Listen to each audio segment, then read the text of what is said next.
الحمد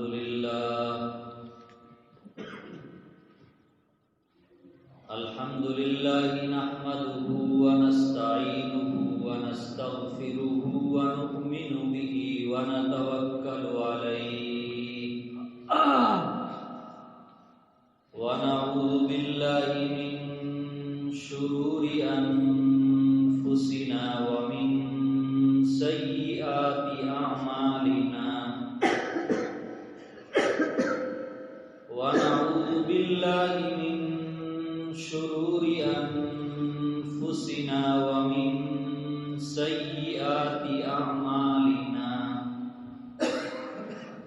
من يهده الله فلا مضل له ومن يضلله فلا هادي له ونشهد أن لا إله إلا الله وحده لا شريك له ونشهد أن سيدنا ومولانا محمدا عبده ورسوله أرسله بالحق بشيرا ونذيرا وداعيا إلى الله بإذنه وسراجا منيرا صلى الله عليه وعلى آله وأصحابه وأزواجه وذرياته وبارك وسلم تسليما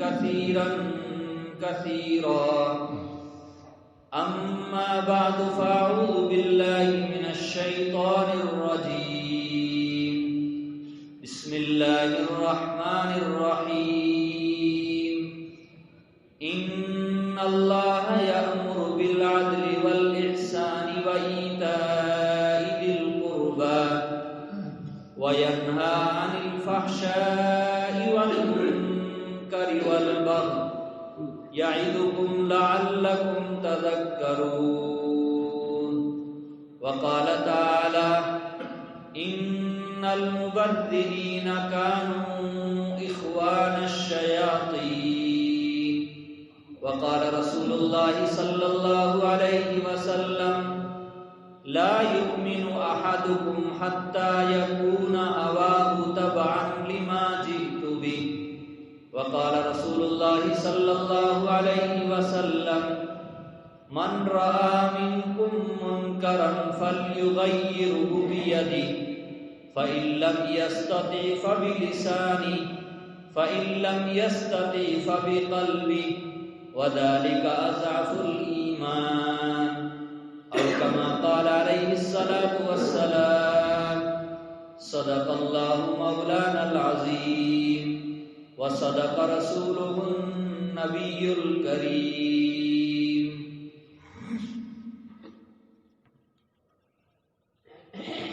بزرگوں،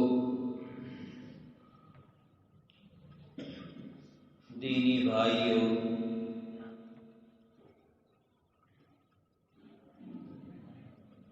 اللہ تبارک و تعالی کا شکر ہے کہ ہم اور آپ اسلام کے ایک اہم فریضہ نماز جمعہ کو ادا کرنے کے لیے جامع مسجد میں جمع ہوئے ہیں۔ اللہ تعالی ہم سب کے جمع ہونے کو قبول فرمائے۔ نماز جمعہ سے پہلے عام طور سے ہماری مساجد میں علماء کرام کے بیانات اور وعظ و نصیحت کے پروگرام ہوتے ہیں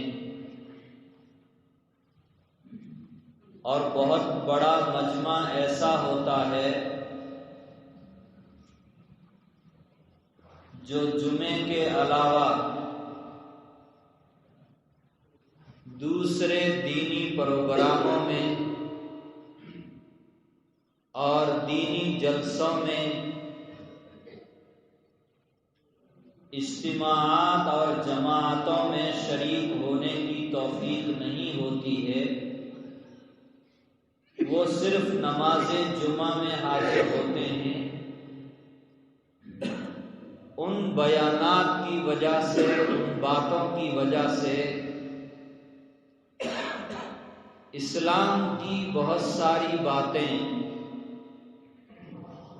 اسلامی تعلیمات کی اہم چیزیں ان کے سامنے آتی ہے اور وہ ان کو محفوظ کر کے ان پر عمل کرنے کی کوشش کرتے ہیں۔ آج بھی آپ حضرات کے سامنے نماز جمعہ سے قبل کچھ اہم باتوں کے اوپر روشنی ڈالنے کی کوشش کروں گا۔ آپ دعا کریں گے تو اللہ تعالی کام کی باتیں کہلوا دیں گے، جس کا نفع مجھے بھی ہوگا اور آپ کو بھی ہوگا انشاءاللہ۔ بزرگوں، اللہ تبارک و تعالی نے ہم کو زندگی عطا فرمائی ہے۔ زندگی، سانس اور روح عطا کرنے کے بعد انسانوں کو اللہ تعالی نے دنیا میں آزاد زندگی گزارنے کی اجازت نہیں دی ہے۔ سب سے پہلے جس انسان کو پیدا کیا وہ حضرت آدم علیہ السلام تھے۔ وہ انسان ہونے کے ساتھ نبی اور رسول بھی تھے۔ اس زمانے میں جن احکامات کی، جن چیزوں کی صحیح زندگی گزارنے کے لیے ضرورت تھی، اللہ کی مرضی کے مطابق زندگی گزارنے کے لیے جن احکامات کی ضرورت تھی، اللہ تعالیٰ نے حضرت جبرائیل علیہ السلام کے ذریعے ان تک وہ احکام پہنچائے اور انہوں نے انہی احکام کے مطابق اس پر عمل کرنے کی مکمل کوشش کی۔ کوئی زمانہ ایسا نہیں گزرا ہے، کوئی دور ایسا نہیں گزرا ہے کہ جس دور میں، جس زمانے میں اللہ نے انسانوں کی رہبری کے لیے اور اللہ کی مرضی کے مطابق زندگی گزارنے کے لیے کسی رسول کو اور کسی نبی کو دنیا کے اندر نہ بھیجا۔ قرآن کریم میں اللہ تبارک و تعالیٰ فرماتے ہیں لِكُلِّ قَوْمٍ هَادٍ وَلِكُلِّ قَوْمٍ هَادٍ، ہر قوم کے لیے اللہ تعالیٰ نے ایک رہبر اور ایک رہنما دنیا کے اندر بھیجا ہے، جو دنیا میں آ کر کے قوم کی صحیح رہبری اور صحیح رہنمائی کا فریضہ انجام دیتا ہے۔ آخر میں آقائے مدنی حضرت محمد مصطفیٰ صلی اللہ علیہ وسلم کو اللہ تبارک و تعالیٰ نے دنیا میں بھیجا، اور بھیجنے کے بعد صرف آپ کو نبی اور رسول نہیں بنایا، بلکہ نبی اور رسول بنانے کے ساتھ آپ کے اوپر ایک مستقل کتاب نازل فرمائی، جس کتاب کو ہم اور آپ قرآن کریم کہتے ہیں۔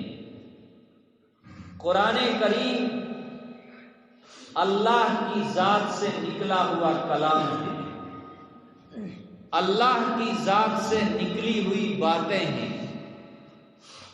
وہ قرآن کریم جہاں پڑھنے کی کتاب ہے، اسی کے ساتھ ساتھ اس قرآن کریم کے اندر ایک مسلمان کو نہیں، ایک انسان کو کیسے زندگی گزارنی چاہیے، قیامت تک آنے والے سارے انسانوں کے لیے اللہ نے قرآن کریم کے اندر احکامات نازل فرما دیے ہیں۔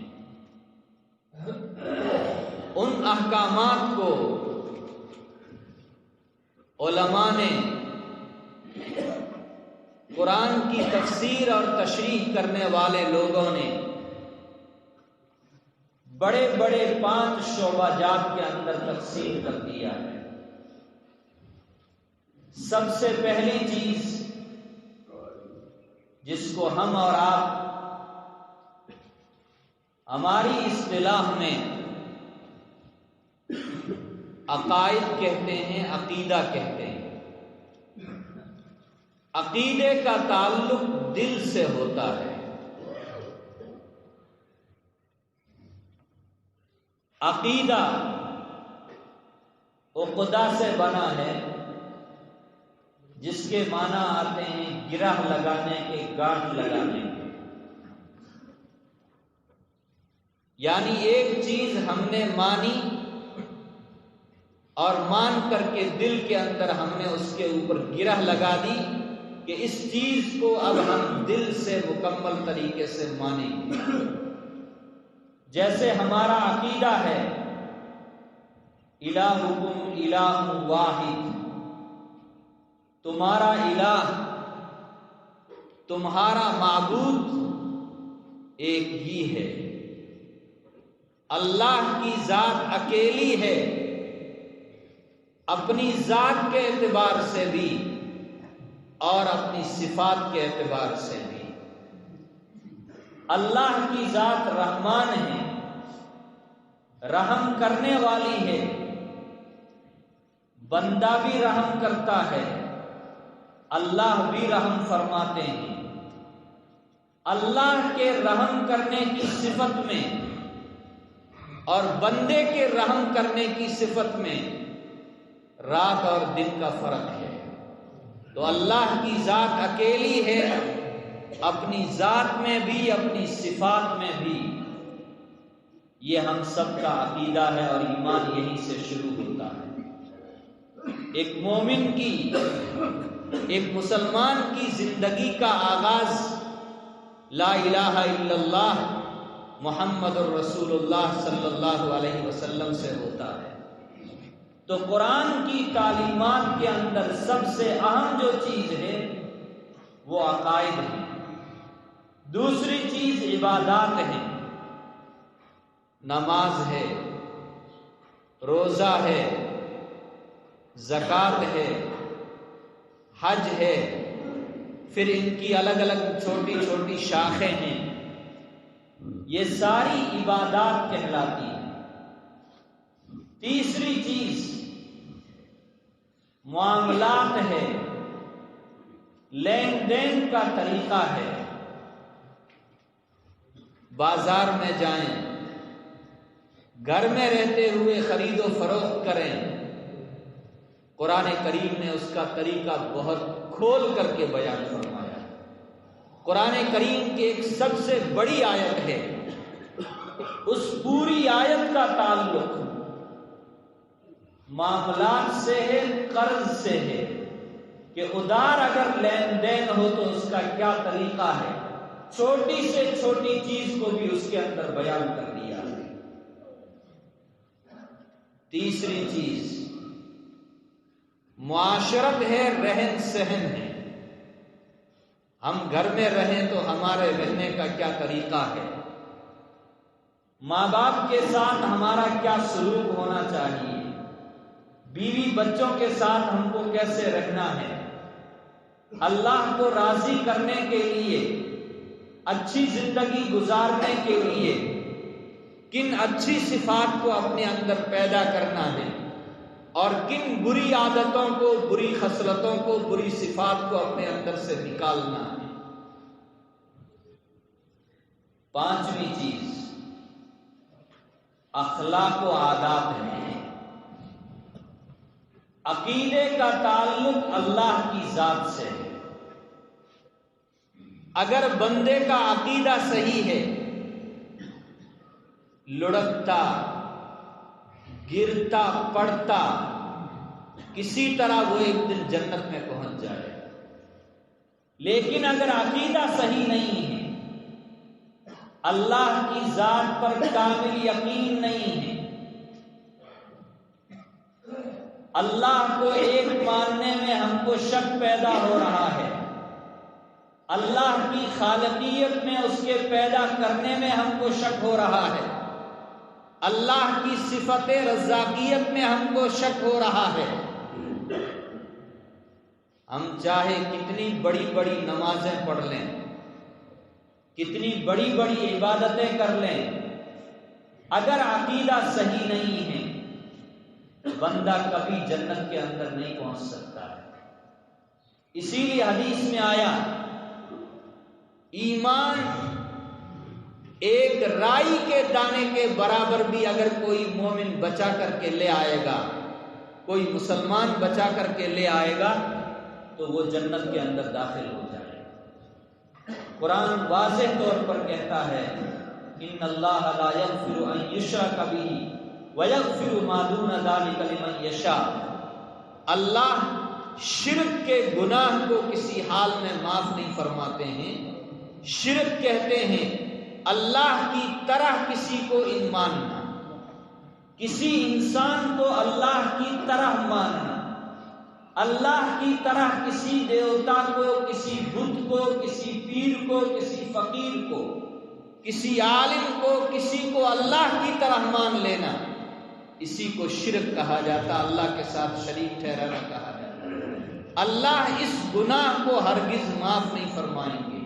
اس کے علاوہ عبادات کی کوتاہی ہے، اللہ معاف فرما دیں گے۔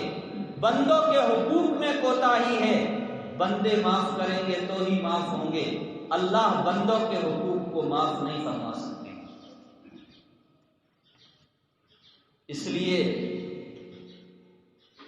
جماعت میں، دعوت و تبلیغ کے راستے میں سب سے پہلے ایمان بنانے کی محنت کی جاتی ہے۔ ایمانی حلقے لگائے جاتے ہیں، ان کے مذاکرے ہوتے ہیں تاکہ اللہ کی ذات پر ہمارا کامل یقین ہو، اور یہ یقین صرف زبان سے نہ ہو بلکہ یہ یقین دل کے اندر اتر جائے۔ دل آدمی کا مضبوط ہوتا ہے، چاہے جسم کمزور ہو وہ بڑے بڑے کام انجام دے دیتا ہے۔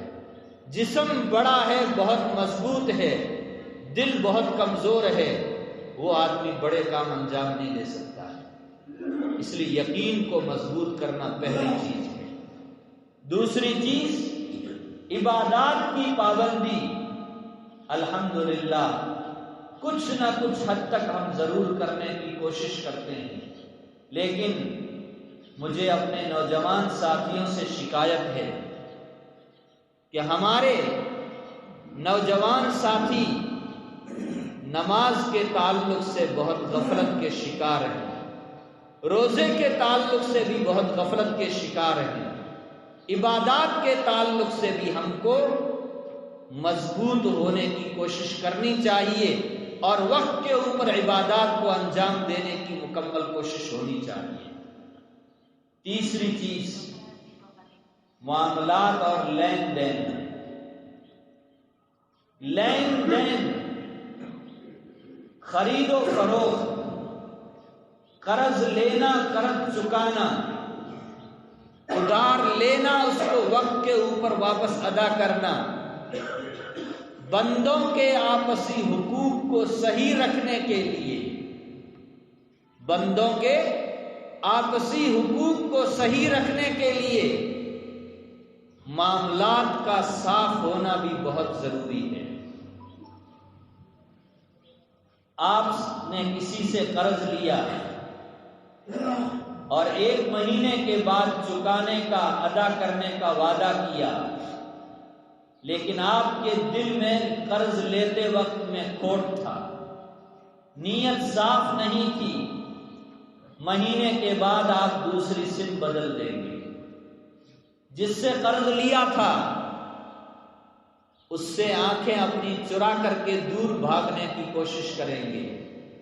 وعدہ کر کے وعدہ خلافی کرنا گناہ کبیرہ ہے۔ وعدہ کر کے وعدہ خلافی جان بوجھ کر کرنا یہ گناہ کبیرہ ہے۔ توبہ کرنا ضروری ہے اور بندے کے حق کو ادا کرنا بھی ضروری ہے۔ تو معاملات کا صاف ہونا اچھی زندگی گزارنے کے لیے یہ بھی بہت ضروری چیز ہے۔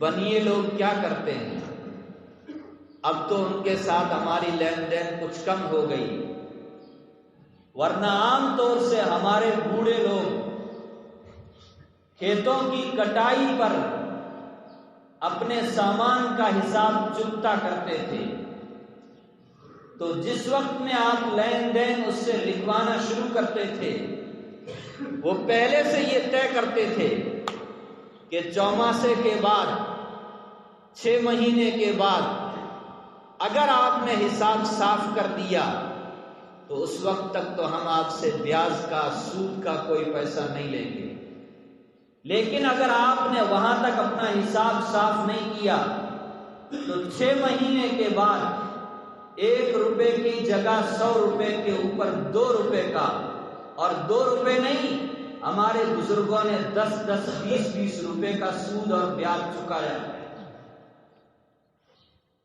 یہ سود کا کاروبار وہ کیوں نظام بناتے ہیں؟ تاکہ سامنے والے کو جکڑ کر کے رکھیں کہ وقت کے اوپر یہ اپنا پیسہ اور اپنا حساب صحیح طریقے سے ادا کریں۔ چوتھی چیز، وقت ہو گیا، مجھے جو اصل چیز بیان کرنی تھی، معاشرت ہے، ہمارا رہن سہن۔ آج عقائد کے اعتبار سے بھی ہم کچھ مضبوط ہیں، اس لیے کہ حالات نہیں آئے، حالات آئے گا تب پتہ چلے گا کہ ہم اپنے ایمان کے اندر کتنے مضبوط ہیں۔ عبادات کے اعتبار سے بھی ہم کچھ نہ کچھ کوشش کرتے ہیں، لیکن جہاں نمبر آتا ہے معاملات کا، رہن سہن کا، اخلاق کا، وہاں مسلمان کے، مومن کے ایمان کا پتہ چلتا ہے کہ بندوں کے ساتھ اس کے حقوق کے بارے میں ایمان کتنا مضبوط ہے۔ میں نے قرآن کریم کی ایک آیت پڑھی تھی، بڑی جامع آیت ہے، جمعے کے ہر خطبے میں وہ آیت پڑھی جاتی ہے، ان اللہ یأمر بالعدل، اللہ حکم دیتا ہے انصاف کرنے کا۔ انصاف کا یہ مفہوم نہیں ہے کہ جج کے پاس ہمارا مقدمہ چلا گیا تو اب قاضی صاحب، جج صاحب ہمارے اس مقدمے کے اندر صحیح فیصلہ کریں، بلکہ انصاف کا تعلق انسان کی، مسلمان کی زندگی کے ہر شعبے سے ہے۔ نماز پڑھے اس میں بھی انصاف کرے، اس میں نماز میں بھی انصاف کرے۔ حضرت نبی کریم صلی اللہ علیہ وسلم نے نماز پڑھنے کا جو طریقہ بتلایا ہے، اس طریقے کے مطابق ہماری نماز ادا ہو رہی ہے تو یہ نماز کے ساتھ انصاف ہے۔ اور اگر ہم مرغے کی طرح ٹھونگے مارتے ہیں، یہاں مسجد میں کھڑے ہیں، ہمارا دل و دماغ دنیا کے معاملات میں پھنسا ہوا ہے، یہ نماز کے ساتھ انصاف نہیں ہے۔ میرے بزرگوں، معاملات ہوں، معاشرت ہوں، اخلاق ہوں، ان تینوں چیزوں کو ہمیں سمجھنے کی بہت سخت ضرورت ہے۔ آج ماں باپ کے ساتھ ہمارا کیا رویہ ہے؟ ایک بھائی کا دوسرے بھائی کے ساتھ کیسا رویہ ہے، شوہر کا اپنی بیویوں کے ساتھ کیسا برتاؤ ہے، باپ کا اولاد کے ساتھ کیسا برتاؤ ہے، اولاد کا باپ کے ساتھ کیسا برتاؤ ہے، ان چیزوں سے ہم لوگ بالکل غافل ہوتے جا رہے ہیں۔ یا تو ہمیں ان چیزوں کا علم نہیں، یا علم ہونے کے باوجود ہم ان چیزوں کو اپنی زندگی کے اندر لانے کی کوشش نہیں کر رہے ہیں۔ میرے بزرگوں، ہم یہ چاہتے ہیں کہ ہماری سوسائٹی، ہمارا معاشرہ اسلامی معاشرہ بنے، تو عقائد اور عبادات سے صرف کام نہیں چلے گا، بلکہ جو 3 چیزیں میں نے اور آپ کو بتائی ہے، ان 3 چیزوں کے اندر بھی ہمیں علماء سے معلوم کر کے کہ یہ معاملہ جائز ہے کہ ناجائز ہے، میرا یہ رویہ ماں باپ کے ساتھ، رشتہ داروں کے ساتھ، پڑوسیوں کے ساتھ صحیح ہے یا صحیح نہیں ہے، ان ساری چیزوں کو بھی جاننے کی ضرورت ہے۔ آج ہم نے رسومات کے نام پر بہت ساری چیزوں کو پکڑ رکھا ہے اور اسلامی تعلیمات کو وہاں ہم نے بالکل غائب کر دیا ہے۔ نکاح، شادی، غمی کا موقع وہ تو اپنی جگہ ہے، کبھی کبھی زندگی میں ہوتا ہے۔ روزانہ کی زندگی کی ہماری حالت دیکھی جائے، صبح سے لے کر کے شام تک، لین دین کے اعتبار سے، رہن سہن کے اعتبار سے، اخلاق کے اعتبار سے، اللہ کا شکر ہے ہمارے علاقے میں سنجیدگی ہے، ورنہ ہم کو یہ معلوم نہیں کہ اسلام کن اخلاق کی ہمیں تعلیم دیتا ہے، کن چیزوں کی ہمیں تعلیم دیتا ہے۔ ایک محنت چل رہی ہے اصلاح معاشرہ کی، سماج سدھار کی، کہتے ہم بھی ہیں، لیکن ہم بھی آپ کے ساتھ ہی اٹھتے بیٹھتے ہیں، ہمارا رشتہ بھی آپ ہی کے ساتھ ہے۔ اس لیے جب تک سب جگہ ماحول نہیں بنے گا، ہمارے لیے اسلامی طریقے کے مطابق اپنی تقریبوں کو انجام دینا سب کے لیے بہت مشکل ہو جائے گا۔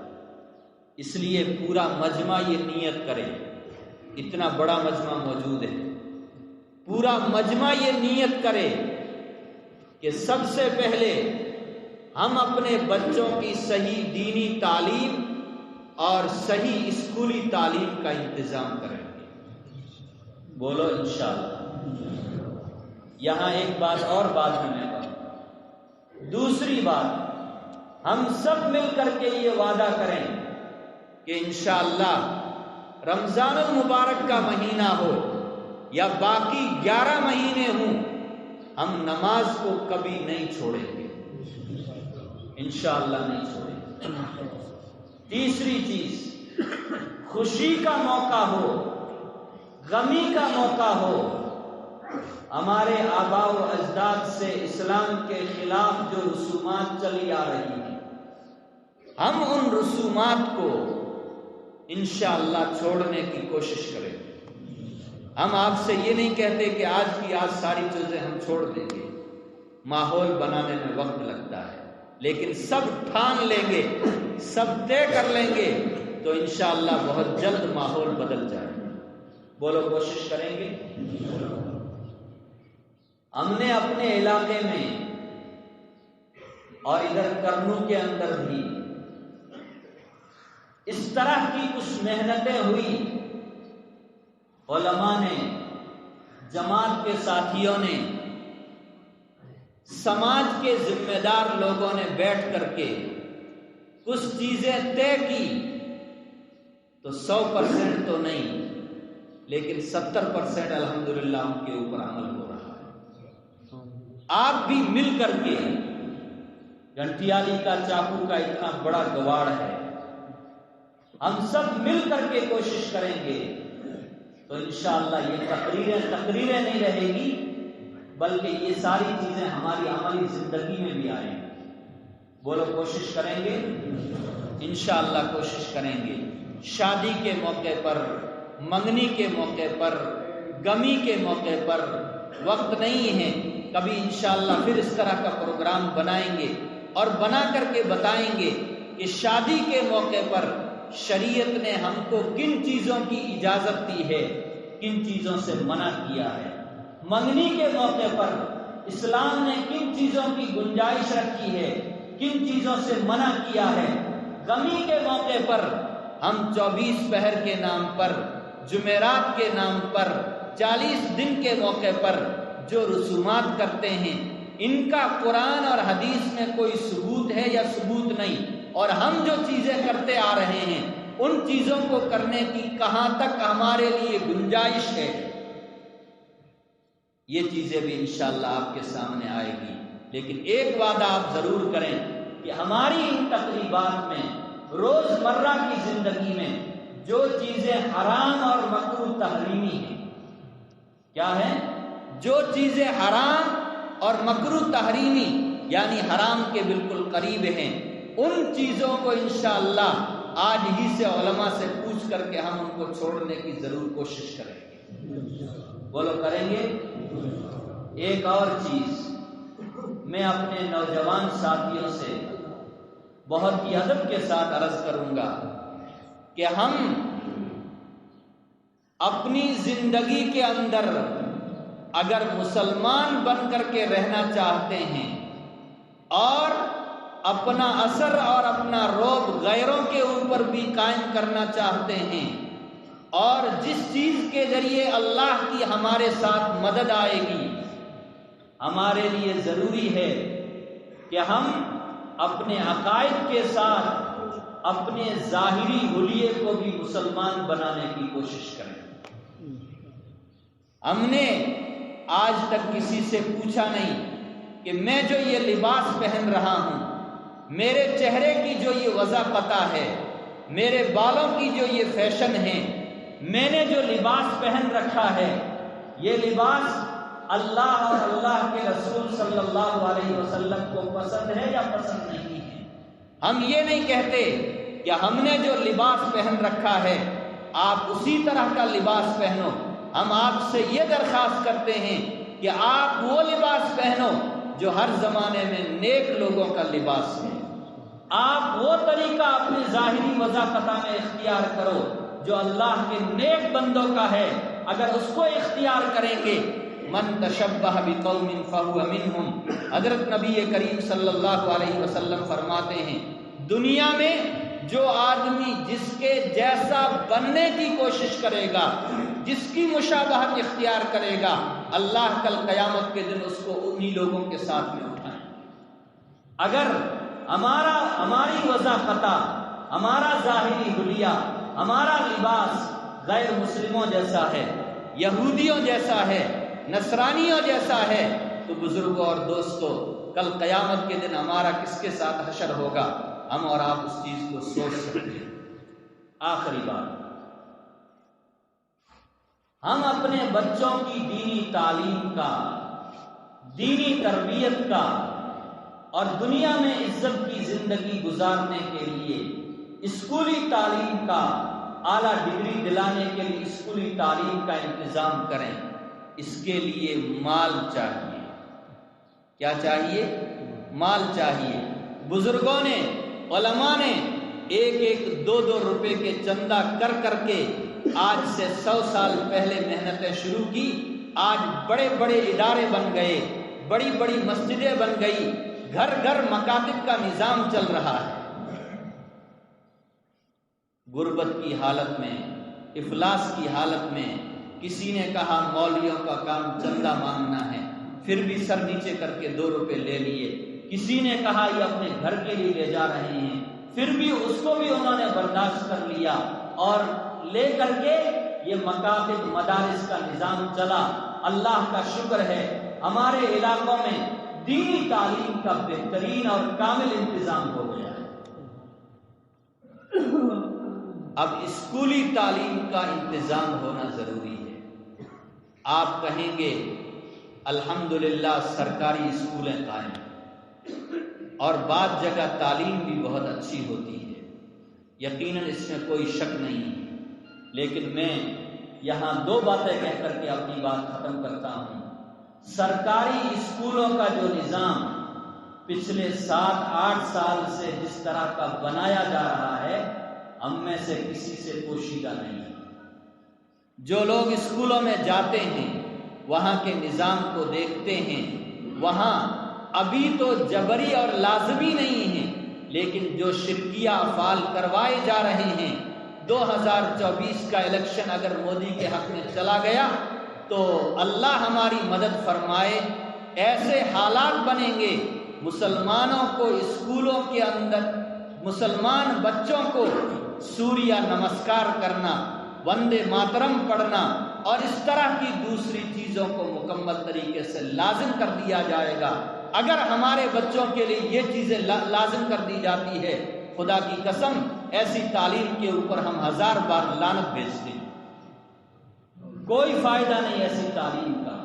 جو بچہ پڑھ کر کے قوم کی فکر نہ کرے، جس بچے کو اس تعلیم کے بعد اپنا ایمان بچانا مشکل ہو جائے، جس بچے کے اندر اپنے قوم کی، اپنے ملک کی ہمدردی نہ ہو، ایسی تعلیم کے اوپر ہم 1000 بار لعنت بھیجتے ہیں۔ میں اپنے نوجوان ساتھیوں سے کہتا ہوں، ہم روزانہ 40 روپے 50 روپے نشے کے نام پر خرچ کر دیتے ہیں، اور بعض نوجوان جن کو بری صحبت کی وجہ سے بری لت لگ گئی، شام کو جب تک 500 روپے ان کے پاس میں نہ ہو وہ آرام کی نیند سو نہیں سکتے ہیں۔ میرے نوجوان ساتھیوں، اللہ کے لیے ان چیزوں سے توبہ کر لو۔ حالات جس انداز کے آپ کی طرف آ رہے ہیں اور آپ کے اوپر حالات جس انداز سے لائے جا رہے ہیں، ان حالات میں ہم نے اپنے ایمان کو مضبوط کر کے مدرسوں کی طرح اپنی اسکولیں، اسلامی اسکولیں قائم نہیں کی، ہمارے بچوں کو کفر اور شرک سے بچانا بہت مشکل ہو جائے۔ مسلم اسکولوں کا کوئی فائدہ نہیں ہے، میں بہت کھل کر کے آپ کو کہتا ہوں، مسلم اسکولوں کا کوئی فائدہ نہیں ہے۔ وہاں چلانے والے لوگ حکومتوں کے غلام بنے ہوئے ہیں۔ ہمیں مسلم اسکولیں نہیں، ہر گاؤں میں اسلامی اسکول کی ضرورت ہے۔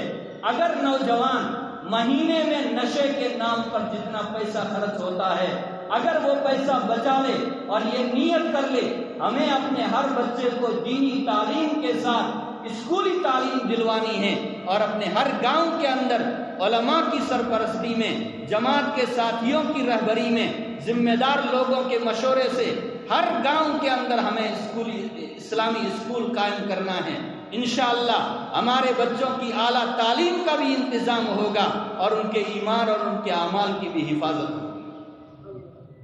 اس لیے میں آپ سے، نوجوان ساتھیوں سے میں کہتا ہوں، نشے کو اللہ کے لیے بالکل چھوڑ دیجیے۔ یہ آپ کے جسم کو بھی برباد کرتا ہے، آپ کی صحت کو بھی برباد کرتا ہے، اولاد کے لیے بھی نقصان دہ ہے، ماں باپ کے لیے بھی نقصان دہ ہے، بیویوں کے لیے بھی نقصان دہ ہے، دنیا کی زندگی کے اندر بھی نقصان دہ ہے، اور آخرت میں بھی اللہ کے یہاں اس کی سزا بھگتنی پڑے۔ اس لیے اصلاح معاشرہ، سماج سدھار کے حوالے سے جو محنتیں چل رہی ہے، آپ سب مل کر کے ساتھ دیں گے تو انشاءاللہ یہ محنتیں جلدی کامیاب ہو جائیں۔ بولو ساتھ دیں گے انشاءاللہ۔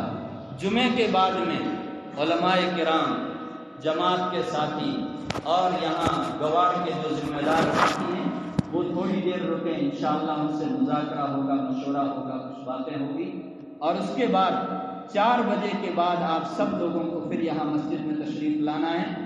وہاں اس وقت میں اور کچھ مذاکرہ ہوگا، عصر کے بعد میں پھر کتابی تعلیم ہے، اور مغرب کے بعد میں ذکر کی مجلس ہے اور بیان ہے۔ حضرت قاری امین صاحب دامت برکاتہم تشریف لا رہے ہیں، انشاءاللہ ذکر کی مجلس ہوگی، بہت پہلے سے اس کے اعلانات ہو رہے ہیں، آپ کو پہلے سے معلوم ہے۔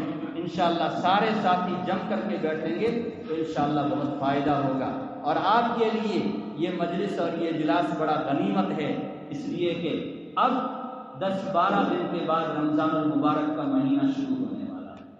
ابھی یہاں سے ماحول بن جائے گا تو انشاءاللہ مبارک مہینے کے اعمال کرنا ہمارے لیے آسان ہو جائیں گے۔ اللہ کہنے اور سننے سے زیادہ ہم سب کو عمل کرنے کی توفیق عطا فرمائے۔ جو باتیں بتائی ہے میں نوجوان ساتھیوں سے پھر کہتا ہوں، ٹھنڈے دماغ سے بیٹھ کر کے سوچیں حالات کا رخ کیا ہے، حکومتوں کا انداز کیا ہے، اور ہم مسلمانوں سے اسلام کیا تقاضا کرتا ہے، ہمارے علماء کیا تقاضا کرتے ہیں، حالات کا کیا تقاضا ہے، ان سارے چیزوں کے بارے میں سوچ کر کے بیٹھیں۔ گاؤں کے اعتبار سے، اپنی اپنی بستیوں کے اعتبار سے ایک لائحہ عمل طے کریں اور طے کر کے پھر اس کو عمل میں لانے کی کوشش کریں۔ وآخر دعوانا الحمدللہ رب العالمین۔ Thanks for watching. Don't forget to like, comment, share and subscribe to Al Wahid channel.